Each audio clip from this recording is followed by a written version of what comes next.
The city of Seattle will forever embrace and appreciate everything that arguably the greatest Seattle coach in Seattle sports history in Pete Carroll has done and brought to the city. However, all good things must come to an end. The legacy card just won't help Pete Carroll win in 2021, or for that matter, moving forward. Is this Super Bowl ring from 2013 going to help him win another one this year? I doubt it. Look, no one is taking anything away from Coach Pete Carroll. He was once a great coach, but like I just said, all good things must come to an end. At one point in his career, Michael Jordan didn't look like the GOAT when he was 38, 39 years old, especially not when he was playing for the Washington Wizards. And so while Pete Carroll was once great, it doesn't mean that he's great now. The game has clearly evolved him. The game has clearly passed him, and he's failed to adjust. And seeing as how he's the oldest coach in the NFL at 70 years old, is he really going to stick around for a rebuild? I highly doubt it.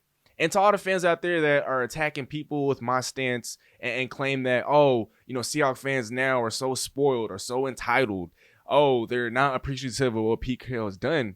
That is not true at all. There's also a world in where you could say that Pete Carroll is no longer fit for this job, all the while still appreciating what he's done in the past. By no means am I trying to look down upon him and say that he can't coach a team anymore. He's just not the right fit for the Seattle Seahawks moving forward. I say all that to say, at what point is it truly appropriate to let go of Coach Pete Carroll? But before we dive in, to all my sports bettors out there, we got a little something for y'all. Be sure to use our promo code in all caps, Steezy, and use our link down below in the description to receive a 125% sign-up bonus on any deposit on your first deposit, on up to $2,500 on your first deposit today. Remember, you do have to be 18 to bet online, so do remember that moving forward. But yo, let's go make you guys some cash. Use our promo code in all caps. Once again, Steezy. Use that link down below. Get you some free cash. Without further ado, let's dive into it, y'all. Here comes the, y'all don't really want it like that. Yeah. Here comes the. And there's a saying that goes, there's only one person that could drive the boat. There's only one person that could pilot the plane. There's only one person that could drive the car. And in some instances, when the person that's driving the boat, when whoever they're sitting next to is on the same page as a driver, then in that instance, you could have two drivers. Then in that instance, you could have two people drive the boat, pilot the plane, drive the car, and so forth. And for instance, you have in Baltimore, you have a John Harbaugh and a Lamar Jackson who are both clearly on the same page. You have a situation in Tampa Bay in which Tom Brady and Bruce Arians are on the same page. You have a situation in Arizona in which Cliff Kingsbury and Kyler Murray are on the same page. And now you go over to Seattle. Are Russell Wilson and Pete Carroll on the same page? I don't think so. And seeing as how Seattle has been absolutely pathetic and anemic, especially offensively these last couple of games, Seattle is 0-2 without Russell Wilson on the season. And with Pete Carroll admitting to an extent that Russell Wilson has had a lot to do with his long tenure in Seattle, I'm not saying that Pete Carroll is essentially saying that Russell Wilson has carried his career, but Pete Carroll is kind of giving way to Russell Wilson. Not only am I looking at Pete Carroll's lack of aggressiveness on certain fourth downs, not only am I looking at Pete Carroll's inability to field a disciplined team on any side of the football, not only am I looking at Pete Carroll's questionable play calling or clock management, not only am I looking at Pete Carroll's one playoff victory since 2017 as an indictment on him. Like I mentioned in that Ugly Truth episode, Pete Carroll is also the president of football operations. John Schneider might be the guy in name. He might be the guy that has his name in the headlines when Seattle acquires or trades or signs a player, but Pete Carroll at the end of the day has final say. So not only has he failed this organization as a head coach in the last couple of years, he's also failed this organization as a guy that brings in talent. Look at Seattle's draft picks. I've talked about that ad nauseum. The moves that he's made in the front office, the trades, the lack of signings, the lack of aggressiveness, that all has to be circled back to him. The head coach has to be held accountable. And I understand at the end of the day, Pete Carroll is not the one that is playing football, but as we all know, in football, coaching is vital, and coaching is a lot more conducive to a team having success as opposed to, let's say, the NBA or the MLB. And with Pete Carroll, he just has not been getting the job done. Clearly, the game is evolving and he's failed to adjust. I understand he's a very stubborn coach. I understand he's won with what has worked before. But how many times are you going to run into the same wall over and over and over and over again? Seattle continuously compounding the rock up the middle against a run defense that's top 2, top 3, if not the best in all the National Football League. And it's that, and that is what drives him and what makes him insane. The fact that something doesn't work and hasn't worked now for so many years, and he continues and he insists on running into it over and over and over again to no avail. And with Russell Wilson, yes, we all know about the debacle, the drama that filled all of last offseason. He talked about not wanting to be traded, but then he ends up putting out a list of destinations that he could potentially welcome a trade to. And Russell Wilson, I truly believe he's going to issue an ultimatum to Seattle. I might be on record, I'll probably said this ad nauseum now, but if it comes down to it, Seattle's going to have to choose between Russell Wilson or Pete Carroll.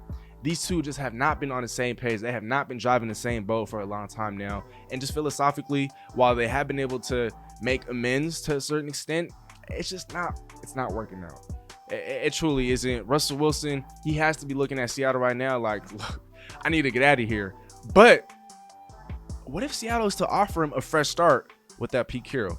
What if Seattle is to offer him, I'm not going to say full control, but what if Seattle is to offer him an opportunity to rebuild and to rebrand this football team that aligns with his vision? What if instead of asking for a trade to a different team in which he's going to have to establish chemistry with not only the head coach, with the receivers, with the rest of the team, what if he's able to do that in Seattle, but without a head coach that's going to hold him back?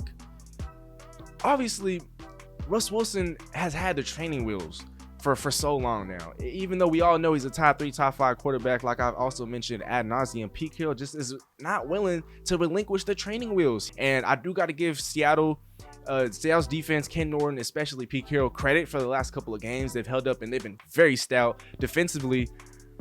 But if we're being honest, I just don't see that being sustained, especially throughout the course of the season and going up against the Packers, the Cardinals, the Rams, and other divisional opponents like the Niners. I mean, that's just not going to hold up. And Pete Carroll is a lot closer to the end of his career than the beginning of it. And with Russell Wilson, he's still a quarterback that is in his prime. He's obviously going to be in the league, barring health, of course, for at least another 10 to 15 years, if we're being optimistic. And Coach Pete Carroll, while he did just sign a 5-year extension, how much time does he really have left in Seattle? Like I said, is he going to be willing to stick around for a rebuild? Let's say Seattle does trade Russell Wilson. They end up, acquiring a premium of draft picks. There's no guarantee that those draft picks are going to pan out. Is Pete Carroll going to want to stick through all that? No, he has a bunch of kids. He has a bunch of grandchildren. He's done a lot in the NFL. He's a future Hall of Famer. He's also a Hall of Famer as it pertains to college football. And so there's really nothing left for him to prove. Maybe you bring in an offensive mind like a Brian Daboll from the Bills or Eric Bieniemy from the Chiefs. You bring in an offensive mind that could cater to Russell Wilson's, not only his strengths, but his desires. And we'll live and die with that. I believe that after the season, Russell Wilson's going to come face to face with ownership and with Pete Carroll. And look, it's Pete Carroll or me. One of us got to go. Pick one. There can only be one driver on the boat, right? And if both guys aren't on the same page, it can't be a situation in which both of them are driving the boat. I just don't see him leaving Seattle off on a sour note. I think that he wants to finish his career here in Seattle. If things are to be done his way, I truly hate to say this. Obviously, he's established a culture. The fans love him. The players love him. But his time is up. And Russell Wilson, he's just a lot more valuable, a lot more vital to the organization and to the success of this organization come the future. Let me know what you guys think down in the comment section below. Who lasts longer in Seattle? Is it going to be Russell Wilson or Pete Carroll? And if Russell Wilson does issue an ultimatum, are you taking Pete Carroll's side or are you taking Russell Wilson's side? That marks the end of this video. I hope you guys enjoyed. Again, don't forget to use our promo code down below to receive a 125% sign-up bonus on your first deposit on up to $2,500 on BetUS. Let's go get you some free cash. Be sure to stay tuned. I'm also dropping a Seahawks and the Jacksonville Jaguars preview coming soon. Stay tuned for some more live streams. Nothing but love. Thanks to y'all for tuning in. All glory to God. And Steezy out. Again, this video is going to be dedicated to Mr. Todd Nas. While that concludes this video, we have loads of other content. You don't have to stop watching there. Other content on our channel homepage, as well as our social media platforms. And again, don't forget to hit that subscribe button for us. Tell a friend and tell a friend. Nothing but love, and Steezy out.